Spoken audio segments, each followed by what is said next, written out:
Teman-teman, kali ini kita akan membahas attitude dalam bersosial media. Mungkin dalam bersosial media ini saya udah mengenal sosial media ini kurang lebih 10 tahun. Jadi saya ingin membagi atau men-share sedikit apa yang saya tahu dari sosial media ini. Dalam melakukan hal apapun biasanya dilandasi oleh dua dampak, positif apa negatif. Nah, jadi di sini saya akan membagi dalam bersosial media itu bagaimana kita berattitude. Jadi saya mulai dengan tujuan. Ya. Kalau dalam bermedia sosial tujuannya ada banyak berbagai macam ya.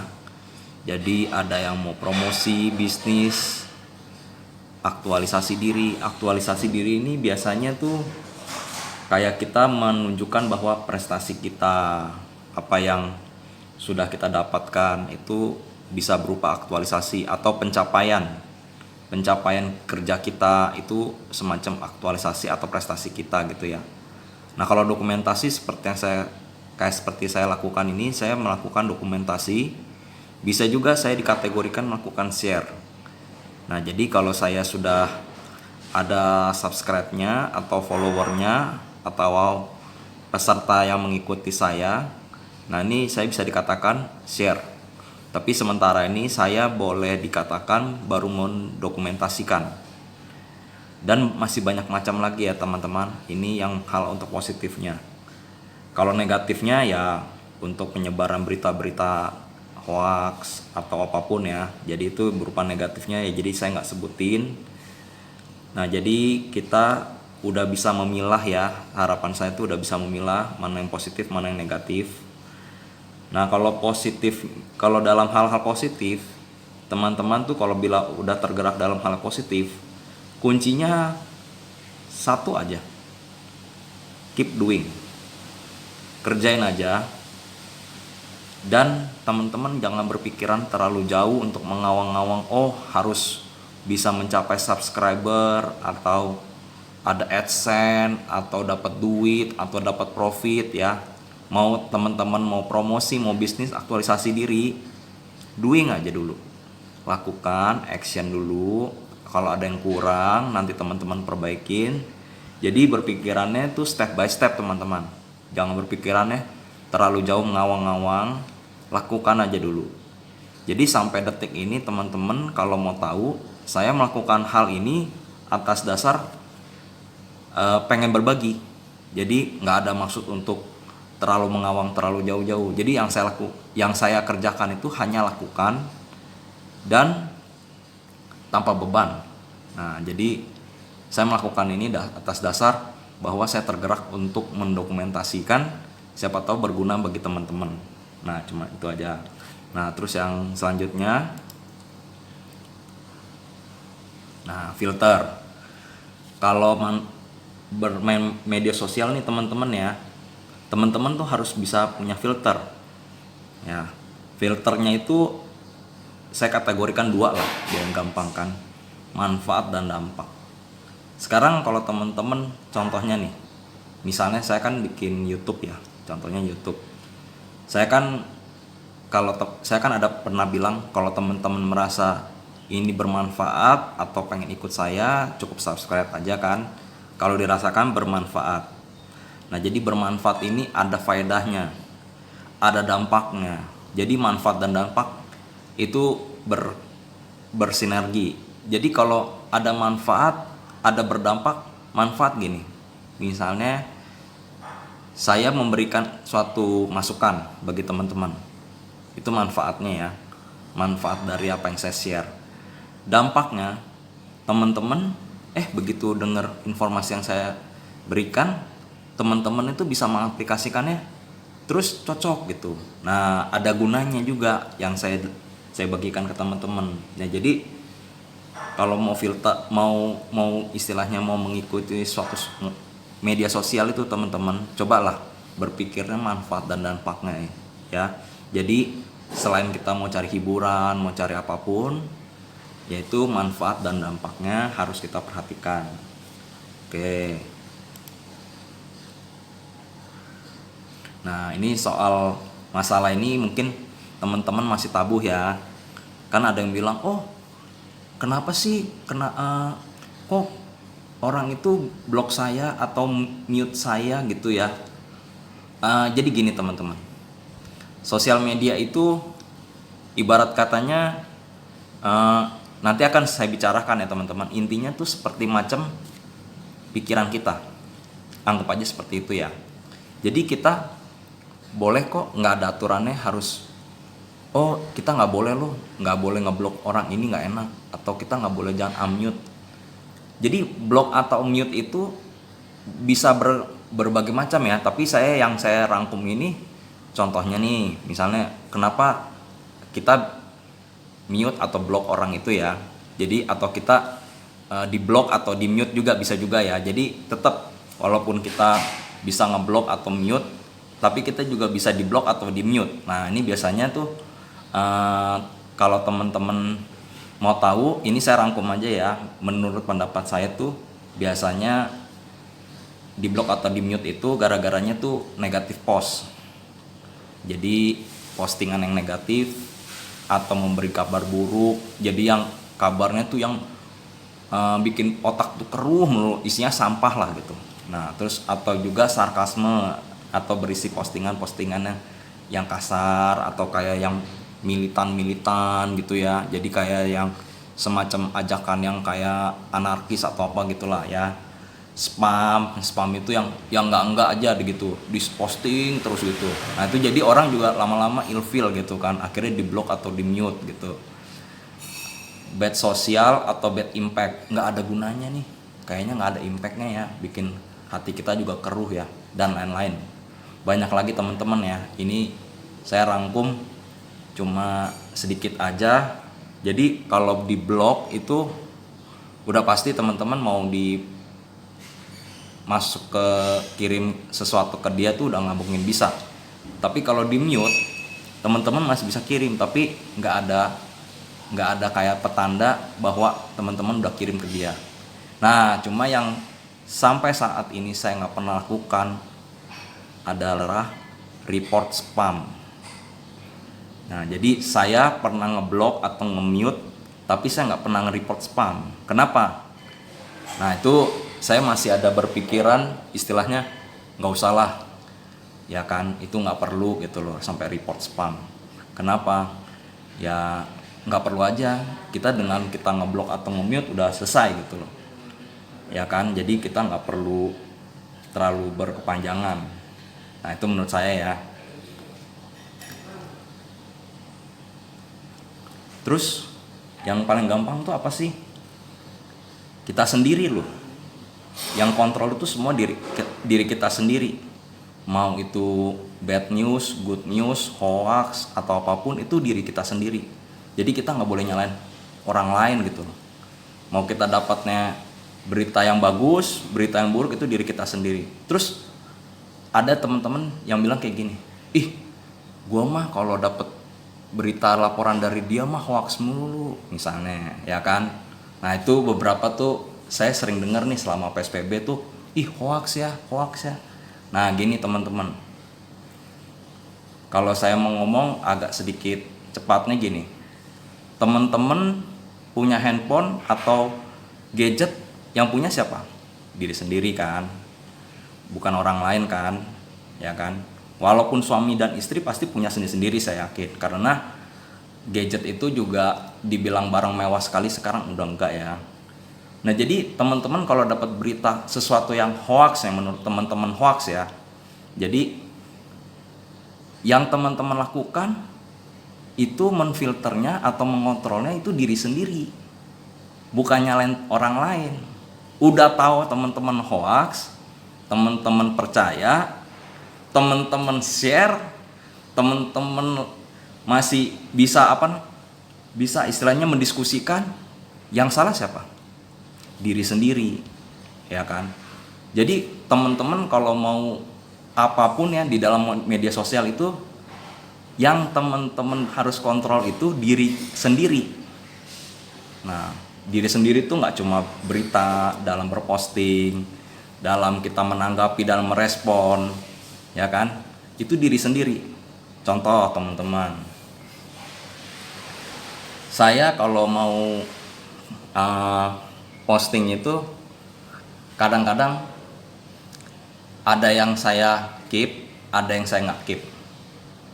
Jadi kadang-kadang wah yang ini saya udah yakin nih, ini misalnya berita ini bermanfaat ya, akhirnya saya posting. Tapi kita nggak tahu nih, oh nanti ada yang ini, tapi nggak semuanya saya posting, ya kan? Kenapa? Juga saya filter. Tapi dari sini saya tuh tahu umpamanya, oh kayaknya ini perlu, ini nggak perlu. Kecuali waktu awal saya kejadian PSBB ini, saya banyak tuh posting. Karena kenapa? Saya pikir terutama untuk orang tua ya, orang tua saya gitu. Jadi saya berpikiran tuh orang tua takutnya tuh nggak ngikutin keadaannya. Cuma saya juga nggak mungkin lah misalnya 100% bisa tahu oh nih berita nih bener atau nggak bener, ya kan? Jadi saya hanya untuk berbagi. Jadi semua itu mamanya dapat berita apapun atau kita melakukan postingan apapun, yang bertanggung jawab itu diri sendiri. Jadi jangan ngomong oh ini dapat sini, oh enggak.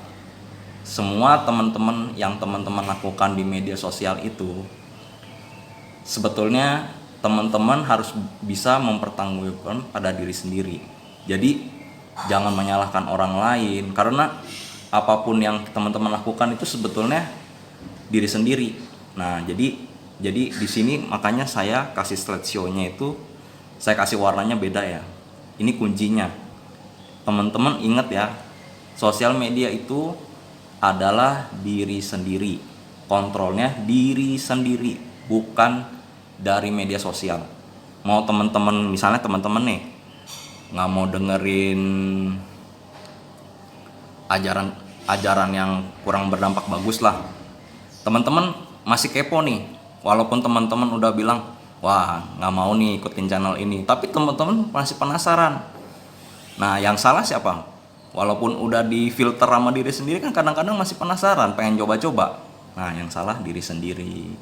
Jadi makanya saya bilang di sini saya dikasih slideshow-nya agak gonjreng begini karena ini perlu, itu harus disadarin bahwa semua itu diri sendiri, nggak ada orang lain. Orang lain cuma just kayak semacam kasih vibe atau gelombangnya, tapi temen-temen yang sebagai penerimanya ya. Nah itu selanjutnya dari attitude. Dari attitude mungkin selama teman-teman bermedia sosial itu nggak pernah tuh ada kayak macam-macam gini nih yang ngomong-ngomong apa sih gue kayaknya bermedia sosial itu kayaknya nggak ribet-ribet amat deh, ini kenapa sih ada begini-gini. Oh kalau saya kan di sini nggak ada maksud apa-apa, cuma mungkin siapa tahu ya, namanya kita berbagi kan, selain buat dokumen buat diri saya sendiri, saya juga bisa berbagi buat teman-teman. Mungkin teman-teman juga bisa merefresh gitu ya, bener nggak sih ya omongan saya gitu. Nah jadi attitude-nya itu pasti bahasanya sopan atau beretika berbicara ya kan, udah pasti.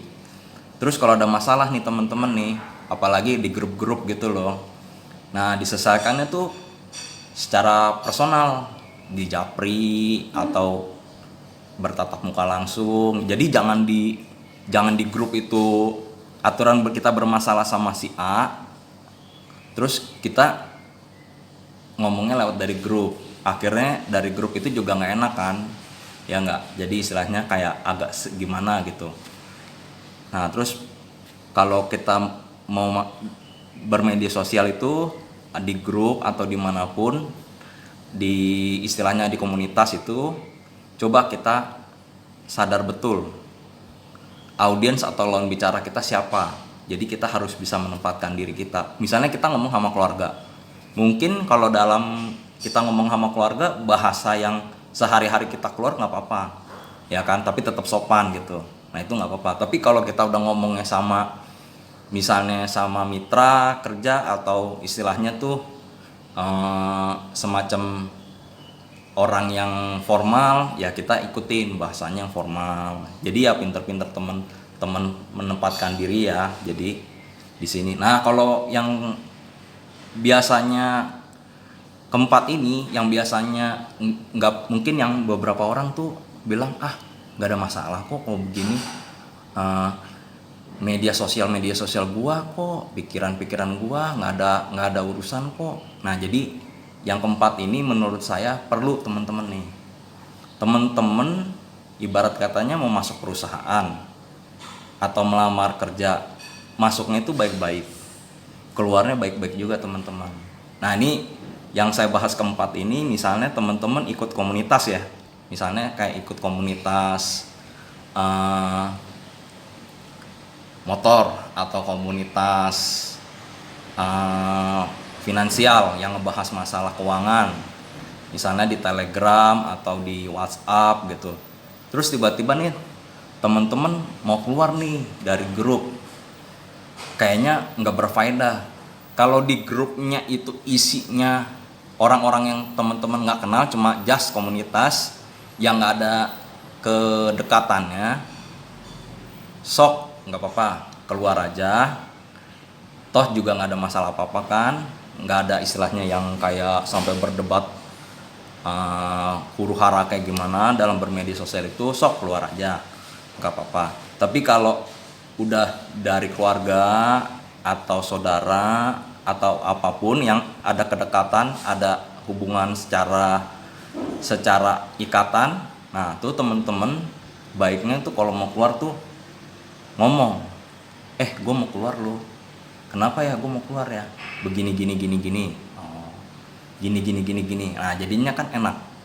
Begitu teman-teman keluar tuh juga nggak ada merasa kenapa ya dia keluar ya.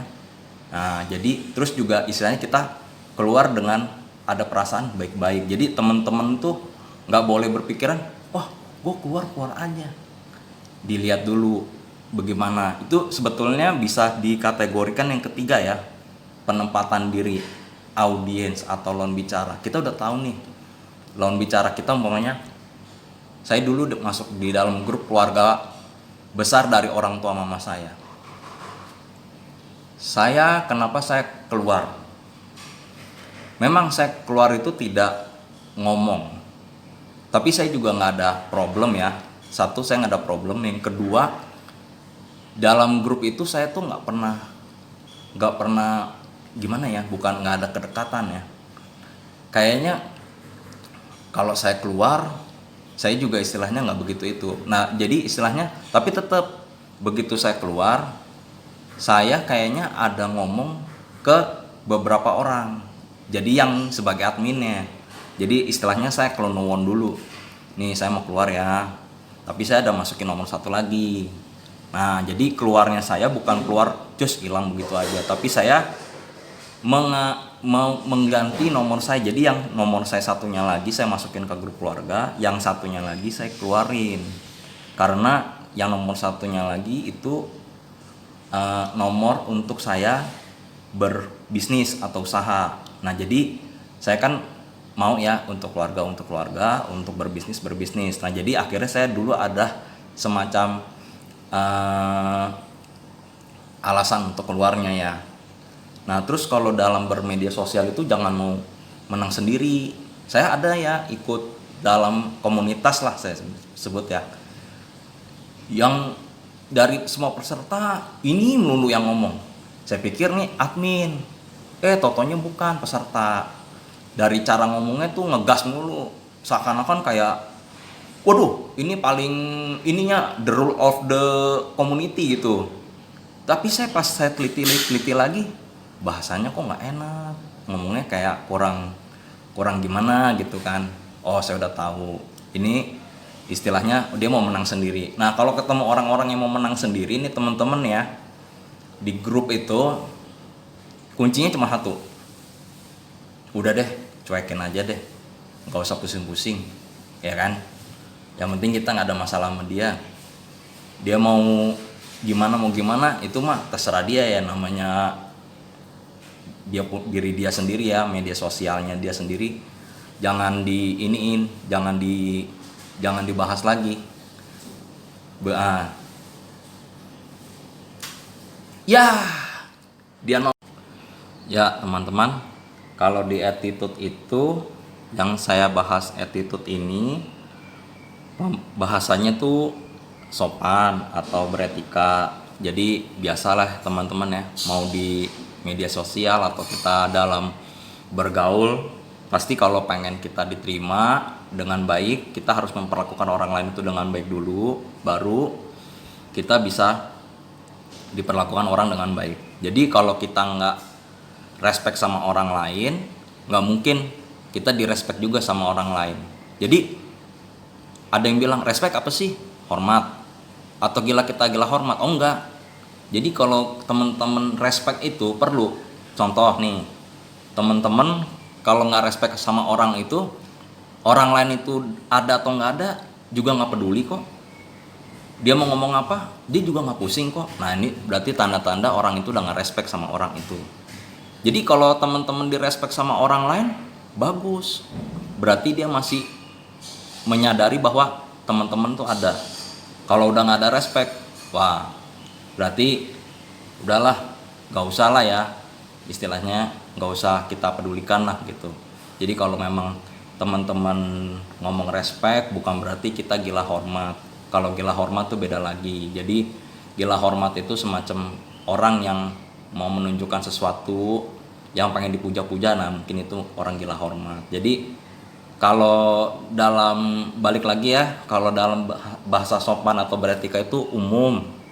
Jadi kita juga menunjukkan respect pada orang lain, sehingga kita juga pasti direspect juga dengan orang lain. Jadi itu konsep dasarnya ya.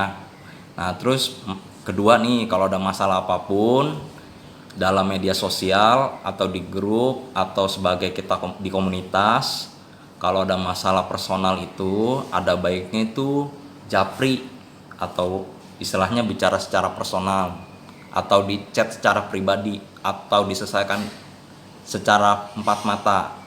Jangan lewat dari grup. Kenapa? Dari grup atau komunitas, misalnya kita bermasalah nih sama si A, padahal kita bermasalah sama si A doang. Akhirnya vibe untuk vibrasi dari permasalahan yang kita sama A itu, akhirnya kita tuangkan di grup. Akhirnya ya, di grup itu udah gak enak hawanya. Dan bisa juga dampaknya bukan kita menyelesaikan masalah, malahan membuat masalah itu semakin lebar. Karena kenapa?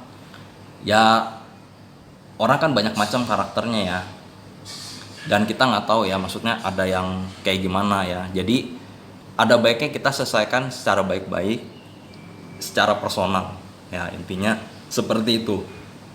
Nah yang ketiga itu penempatan diri terhadap audiens atau lawan bicara.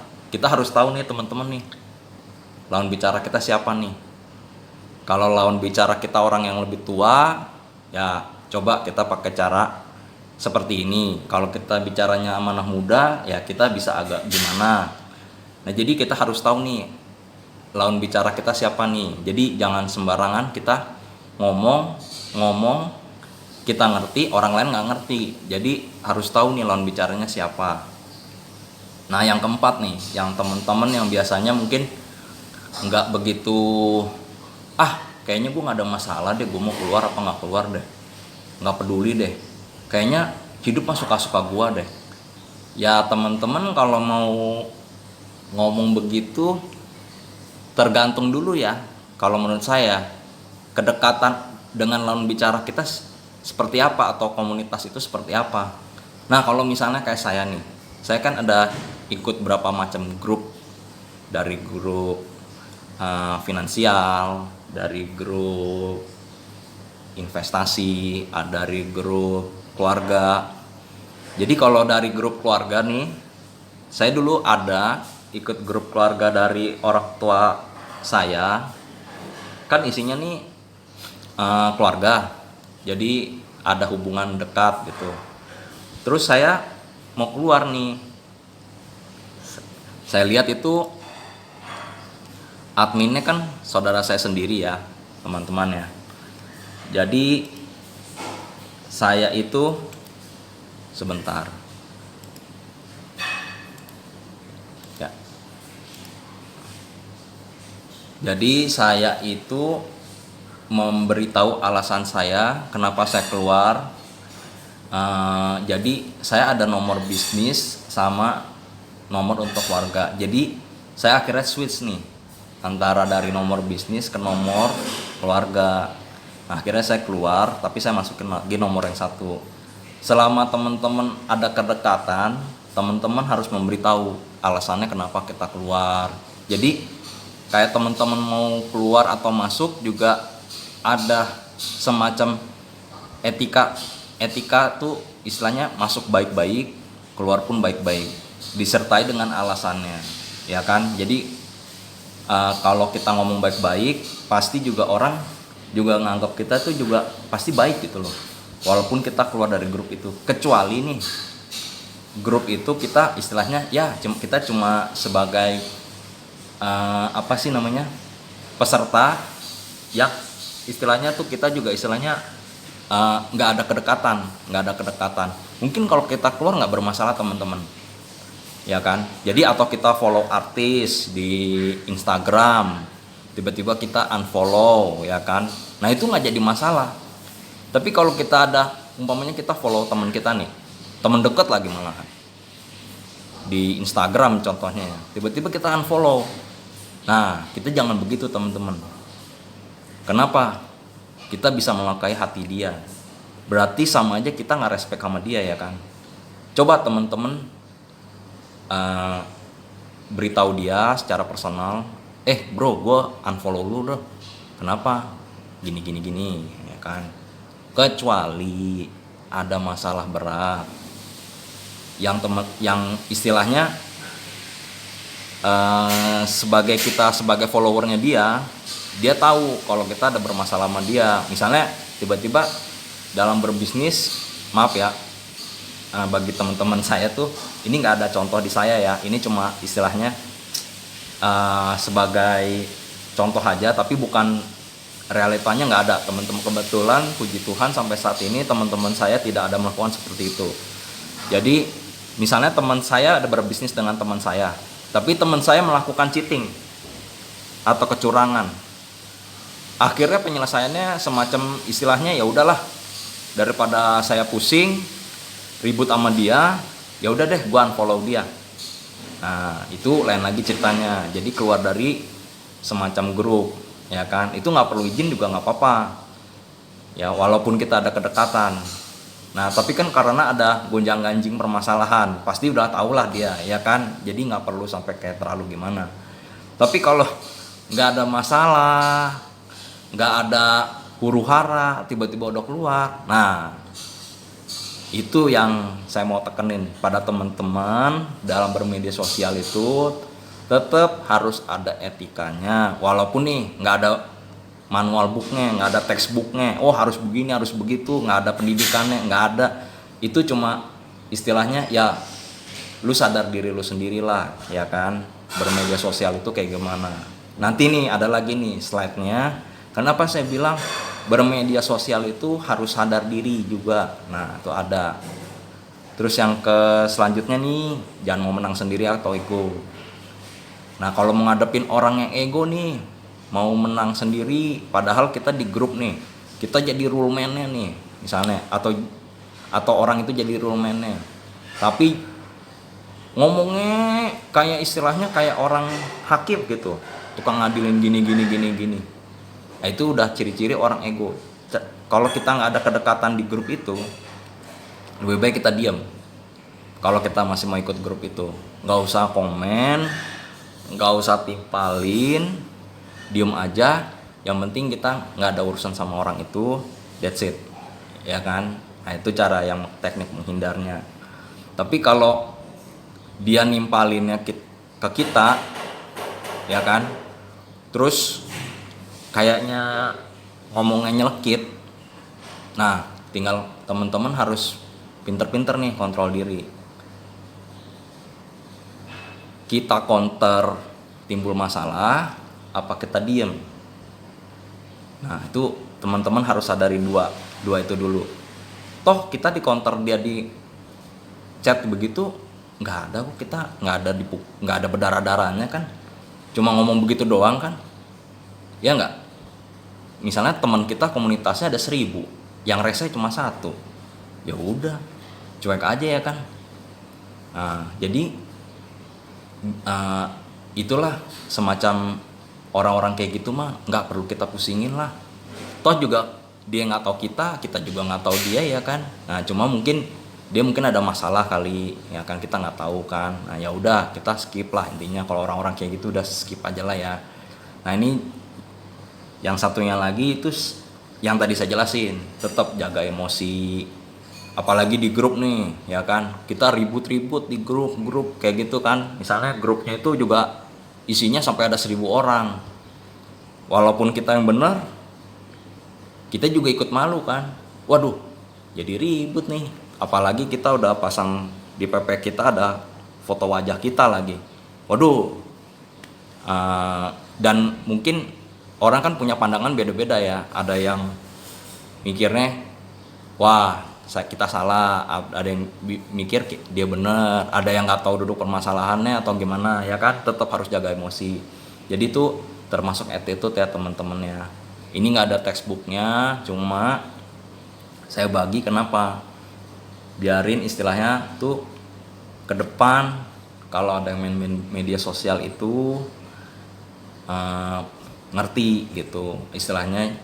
Ada istilahnya ya semacam sharing aja lah ya, jadi nggak ada maksud apa-apa. Selanjutnya lagi nih tuh, kalau netizen atau follower peserta itu ada banyak macam kategorinya yang saya bilang ya. Ada yang pure atau alamiah. Pure ini atau alamiah itu misalnya gini, kalau kita bermedia sosial ini kan misalnya kayak WhatsApp lah contohnya, kita berteman, kita berbisnis, itu mungkin kita ada lama-lama kita kenal sama orang itu pure alamiah gitu ya. Tapi kalau dummy atau buatan gimana? Belakangan kan banyak nih orang jualan-jualan di Instagram nih, kita nggak tahu lah, tiba-tiba banyak bermunculan akun-akun baru jualan ya kan.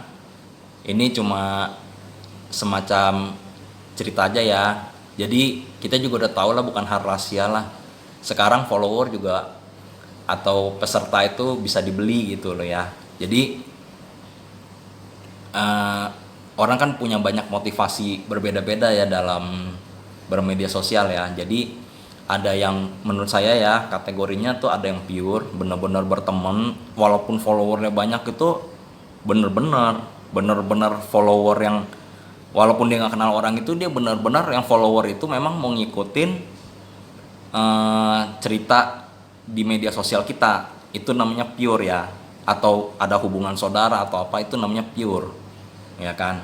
Tapi kalau udah dummy, itu cuma buat hiasan doang. Wah follower gue udah 1 juta, padahal dia beli ya kan. Nah itu namanya dummy atau buatan. Ada yang namanya follower kepo.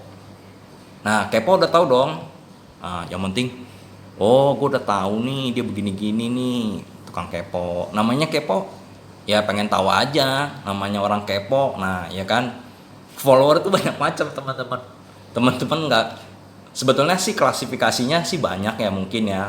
Kan tiap orang beda-beda ya. Bagi saya tuh, ya gini. Ini saya tampilin aja di slide ya. Ada yang pure, dummy, kepo, ada yang learner. Learner ini unik ya. Dia bukan maksudnya kepo. Dia learner ini dia sadar betul kalau udah ikutin, misalnya ikutin teman-teman nih. Misalnya teman-teman ada yang tipe followernya tuh learner. Dia tuh sebetulnya bukan kepo. Dia tuh pengen belajar. Oh, apa sih nih yang dibuat si Rudy nih? Tentang motor atau tentang sosial media.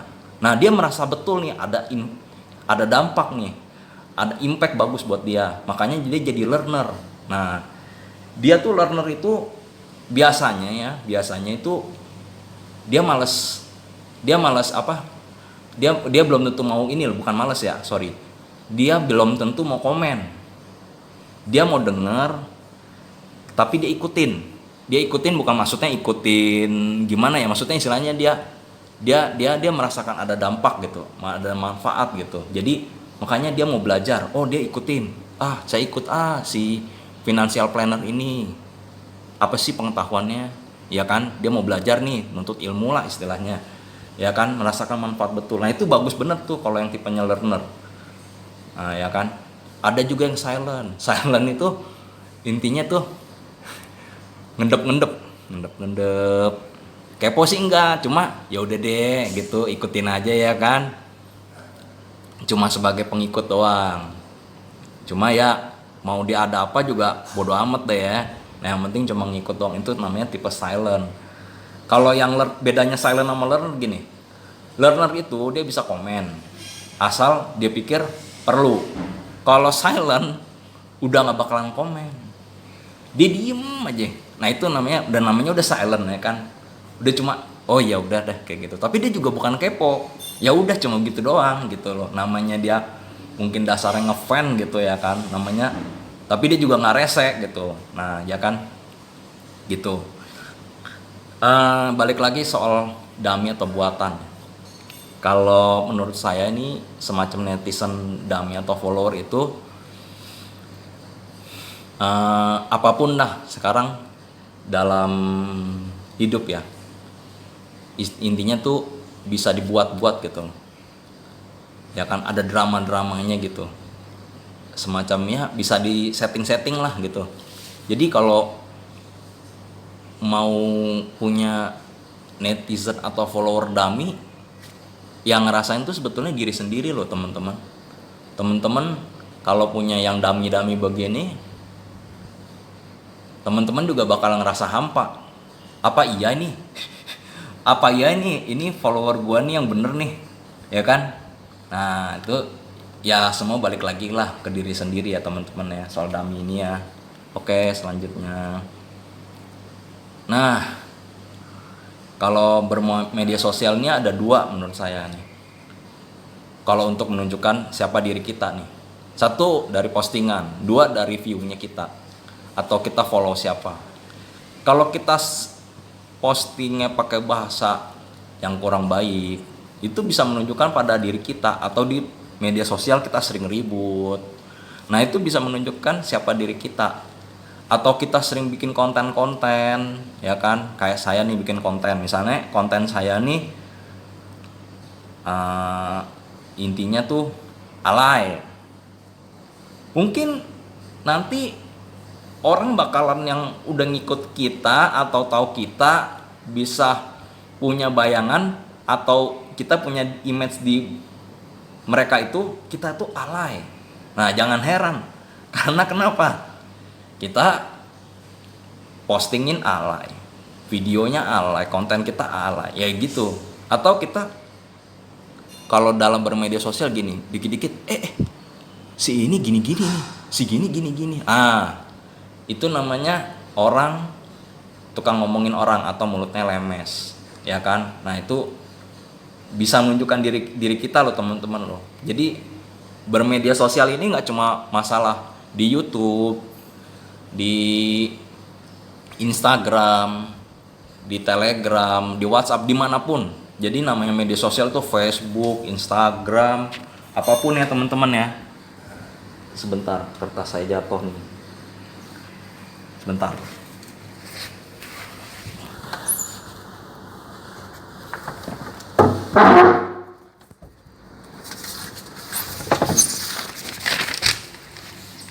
Ya. Oke, balik lagi. Jadi balik lagi, postingan itu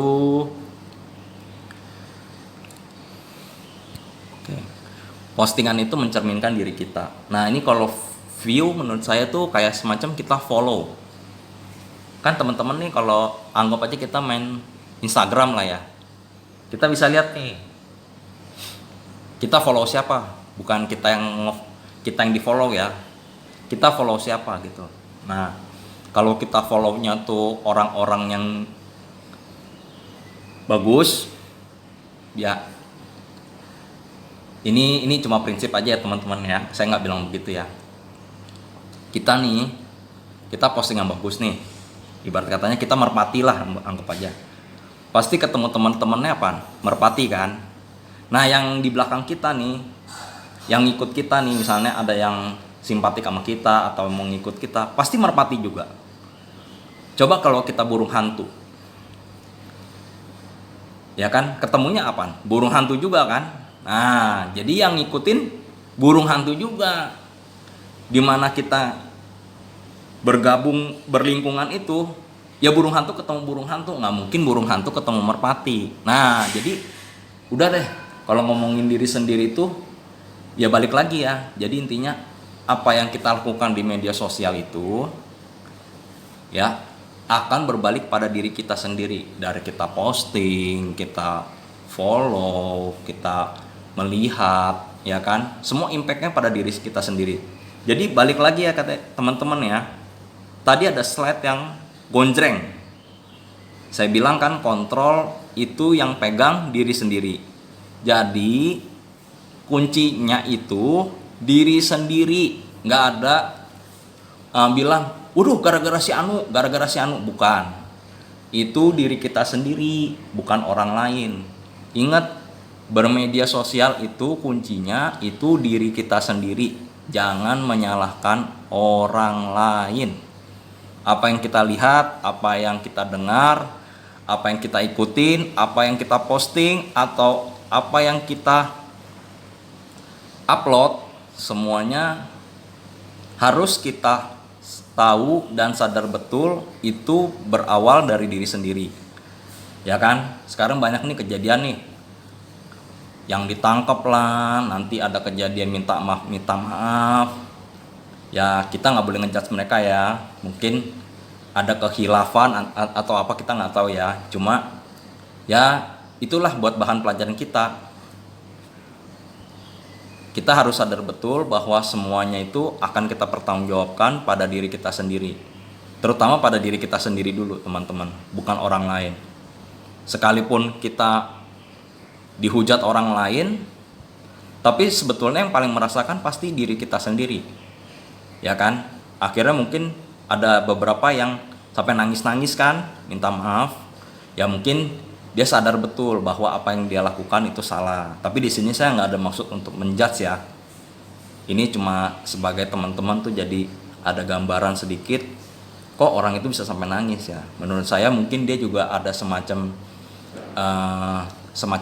pertobatan lah ya. Dia ngaku udah salah. Akhirnya dia nggak bisa ngomong apa lagi sampai dia nangis. Nah jadi minta maaf. Namanya orang kan bisa salah. Tapi walaupun dia salah kan, dia masih mengakuin, berarti masih bagus daripada yang nggak ngaku. Udah salah nggak ngaku, masih nyalain orang lain. Nah itu yang paling bahaya ya kan. Nah itu kalau orang kayak gitu di skip aja udah. Terus balik terakhirnya itu, nah finally saya bagi dua nih dalam bermedia sosial itu. Mau jadi smart apa dumb? Arti kan smart atau dumb? Nah teman-teman tinggal pilih nih. Yang tahu diri kita sendiri, yang bisa milah itu diri kita sendiri, yang bertindak itu diri kita sendiri. Tinggal kita pilih mau jadi smart atau dumb. Pilihannya cuma dua. Jadi teman-teman sadarin betul, dua slideshow yang saya gonjreng ini nih, pertama kontrol diri, kedua finalnya smart or dumb. Nah jadi saya bilang tidak ada manusia yang dumb ya. Dumb itu kalau ada yang nggak ngerti mungkin bodoh lah ya, bodoh. Maaf teman-teman ya kalau ada yang menurut teman-teman bahasa saya kurang pas. Saya berusaha istilahnya tuh menjelaskan sebaik mungkin, tapi juga nggak sampai istilahnya tuh menggunakan kata-kata yang kurang bagus. Jadi kalau teman-teman mau nambahin atau mau komen nambahin omongan saya, silahkan komen nanti. Tapi di sini saya mau cuma sebagai men-share, mungkin bisa juga sebagai pengingat buat teman-teman, dimana selama PSBB ini tanpa kita sadarin bermedia sosial itu udah lebih deket. Dan saya yakin nih setelah PSBB ini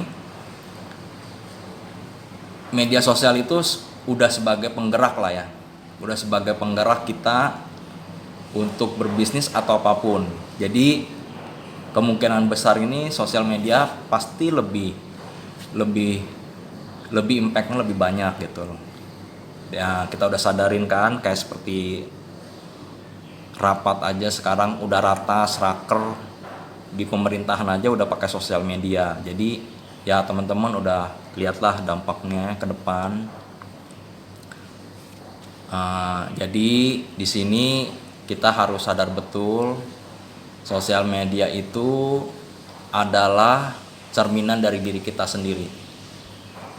Filternya teman-teman sendiri, yang kontrolnya diri sendiri. Yang bisa nunjukin siapa diri kita itu diri sendiri. Nah, jadi teman-teman harus sadarin betul. Ya, semoga kali ini apa yang saya share ini bermanfaat buat teman-teman. Kalau ada bahasa saya yang nggak pas, teman-teman komen, ya kan? Dan jangan heran kalau komennya ada yang kurang bagus, kayak kasar gitu ya, bisa saya blok juga. Jadi saya di sini nggak mau muna ya. Saya itu tipe orang yang kalau nggak berfaedah atau istilah kritikan yang menjatuhkan pasti saya blok. Karena saya nggak mau pusing menghadapi orang-orang seperti itu gitu loh. Mungkin beberapa waktu mungkin saya bisa cuekin dulu karena mungkin saya nggak tahu. Tapi kalau udah nggak berfaedah saya pasti saya blok. Jadi nggak apa-apa teman-teman kalau teman-teman memblok atau tidak menfollow atau apapun, jangan khawatir karena sosial media itu teman-teman punya sendiri. Ingat lagi, diri sendiri dan diri sendiri. Cukup kita berusaha sebaik mungkin membawa dampak positif, intinya gitu. Bila teman-teman ada semacam kesalahan dalam bermedia sosial, ya udah cukup perbaikin aja.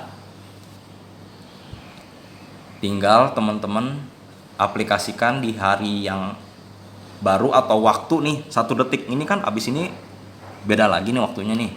Teman-teman attitude-nya beda lagi. Yang lebih baik, lebih bermanfaat. Ya, gitu aja ya teman-teman ya. Kalau yang mau subscribe aja. Kalau mau yang merasa bermanfaat, kalau mau komen aja. Tapi tetap bahasanya yang sopan dan baik. Akhir kata saya ucapkan terima kasih pada teman-teman yang mau denger ocehan saya nih, share ini, semoga bermanfaat ya. Terima kasih.